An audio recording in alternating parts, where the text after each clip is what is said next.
Hello, everyone. Today's news about the war in Ukraine can be described with one word, and the word is warning. As the situation along the eastern border of Ukraine and part of the southern border of Ukraine is becoming more and more dire, it's finally starting to sink in to people that this is not a joke. And that particular part of the world, known as Europe, is not a very big one at all. And this war can land on their doorstep pretty quickly. Starting with somebody from Russia. A senior military officer from Russia is warning that this could escalate. And told you so. Have been mentioning this for 10 years now since the annexation of Crimea. Have been mentioning it again, even more frequently, starting from 2 years ago with the full-scale invasion. And here you go. Now I'm wondering whether this dude is gonna be suddenly found having committed suicide or what. So yeah, you don't just say shit like that in Russia and get away with it. Speaking of things you can and cannot say and do in Russia, for those of you who are big fans of Putin, there's an excellent article in Associated Press today talking about a timeline of laws passed by the Russian government over the last decade, maybe a little bit over a decade, to basically suppress any kind of dissent. Some of the laws have to do with marginalized groups, women's rights to healthcare and reproductive care, LGBTQ community, the poor, the non-Russian nationals. And other laws have to do with freedom of speech, or rather lack thereof. So I suggest you read this.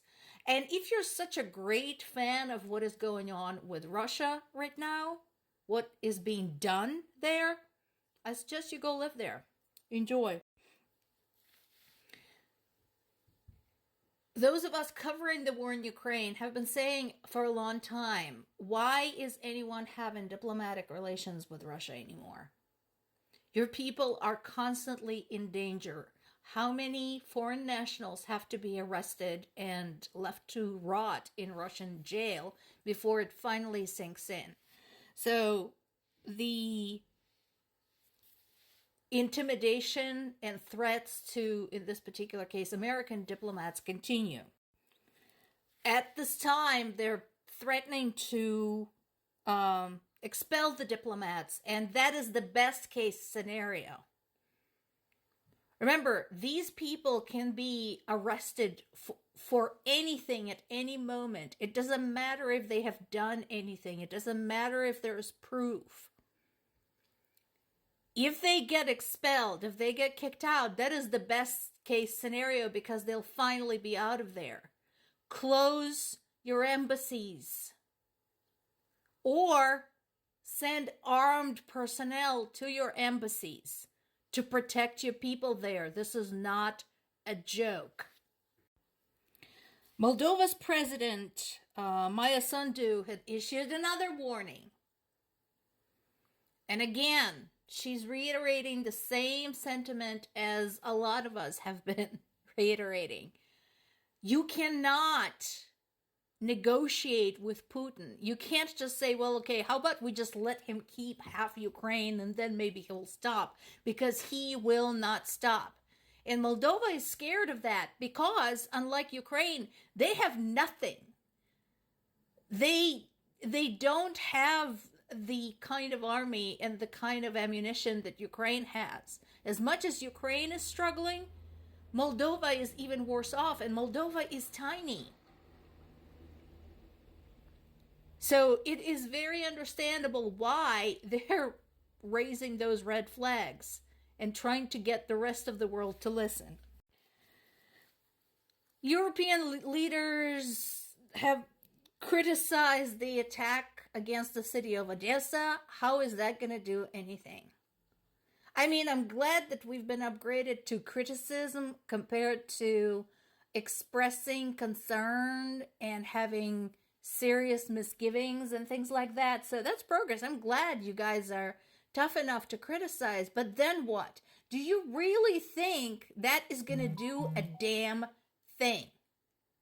Once again, diplomacy does not work in this situation. Meanwhile, while they're sitting over there criticizing, people in eastern Ukraine are bracing for the potential advances of Russian army.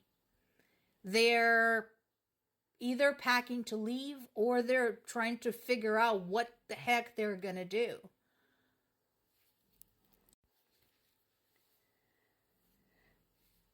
That particular region, the Donetsk-Luhansk region, had already seen a major exodus of the population.